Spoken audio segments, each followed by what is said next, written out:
I am California of the past. I am California of the past. I am California of the past.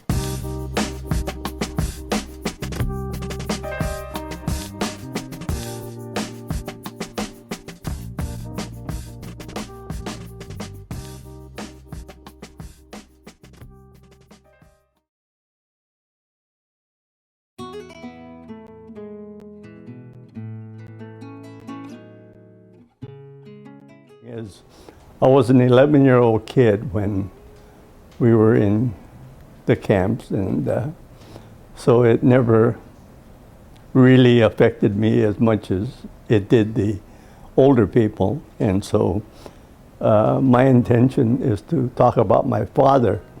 My father was Shig Naito. He was a 53-year-old farmer in Central California, and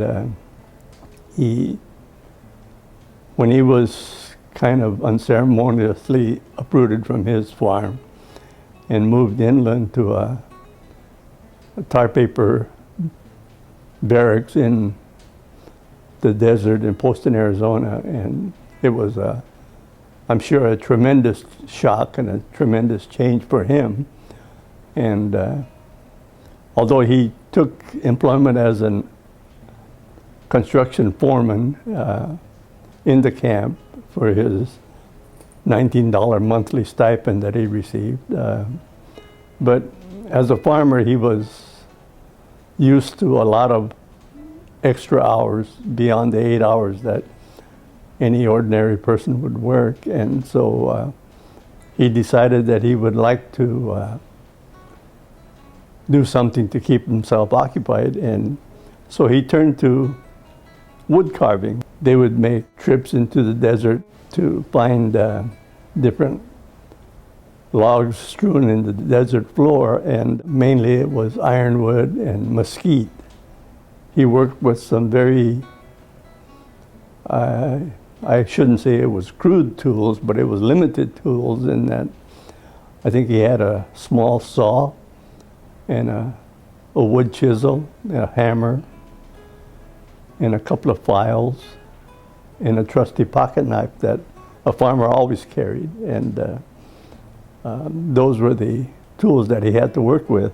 When he'd get to the finished product, he would go to the mess hall and retrieve empty glass jars from the garbage pile and bring it back and wash it, dry it, and then deliberately he would break it. And he would take the shards of glass, and with the sharp edges, he would scrape the ironwood, and it gives it that finished look, and it gives it the sheen that it richly shows each and every time.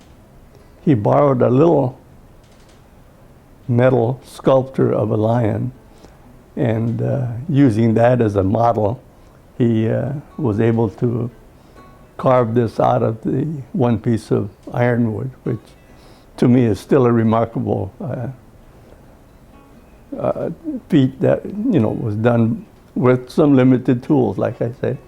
And I liked it so much that when I was 12 years old and I watched him carve it every day, I told him that, sis, I would love to have that when you didn't want it anymore.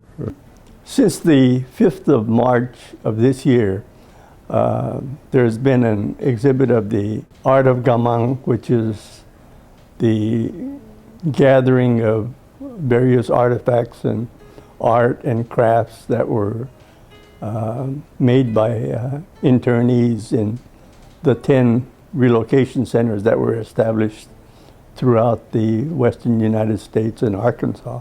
It was put together by Miss Delphine Hirasuna from San Francisco, who was the guest curator for the Renwick Galleries for the Smithsonian Institution.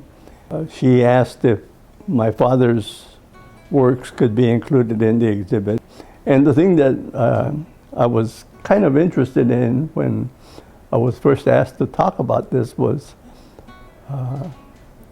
how he had decided which pieces go to which person in our family. And in Japanese folklore, there's I think, 7 gods that are responsible for different areas of life. This one here, the name is Ebisu, and he's the one responsible for water and fishing. And the other one is Daikoku, and he is the person whose protectorate was the land and agriculture. And he did several of these in that they're individual pieces, and because he had such a passion for farming and fishing, those were his favorites.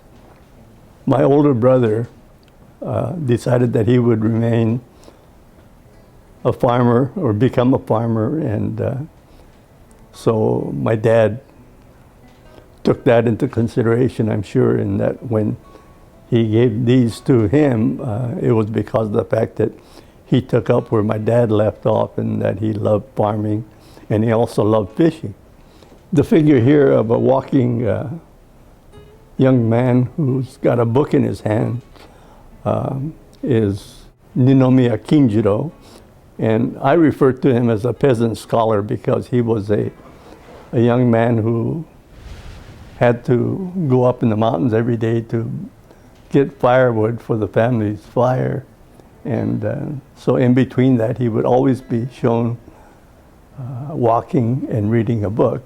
The peasant scholar went to my younger brother, and he was the first one in our family to graduate from the University of California at Berkeley, and he did very well for himself, and so I'm sure that's why he was given that.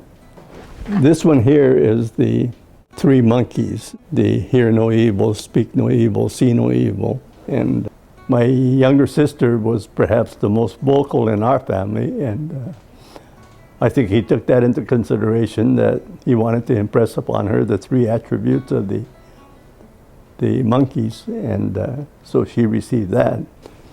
And this one here is the Daruma, which is in Japanese children's fairy tale. It's a figure of a person that you can knock it over, but it's always getting back up. Inscribed on this particular figure is knocked down 7 times, gets up 8, which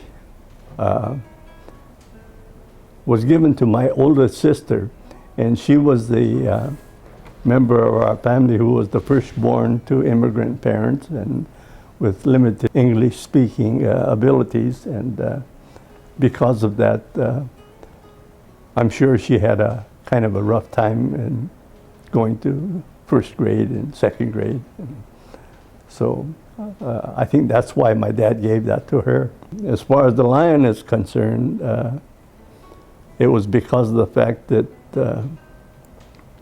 when I was 12 years old, I asked him, says, you know, I don't care if I never get anything else from you, but I would love to have that lion. And he never forgot that. And so you figure all of these years later, and he remembered that, and so that's how I was lucky enough to get the lion. Also, he carved this cane, and it's a cane made out of 1-piece ironwood. But the thing is, I keep thinking the irony of the whole thing is that my father carved this when he was in his 50s, and he didn't need it, and yet people carved canes, and so he carved one. And to think that 67 years later that it would be his number 2 son that was walking around with it because of the fact that he needed it. I really don't recall him carving before that, and but he needed something to do during the time he was in camp, and he had this idle time, and so he turned to carving, and he did it very industriously for 3 years. And in August of 1945, when we moved from the camp in Arizona to a farm in Utah that was owned by a Japanese man named Mr. Nagao, and That was in August of '45, and as I recall, he never carved again because of the fact that, you know, he went back to the farm and farmers' work is never done.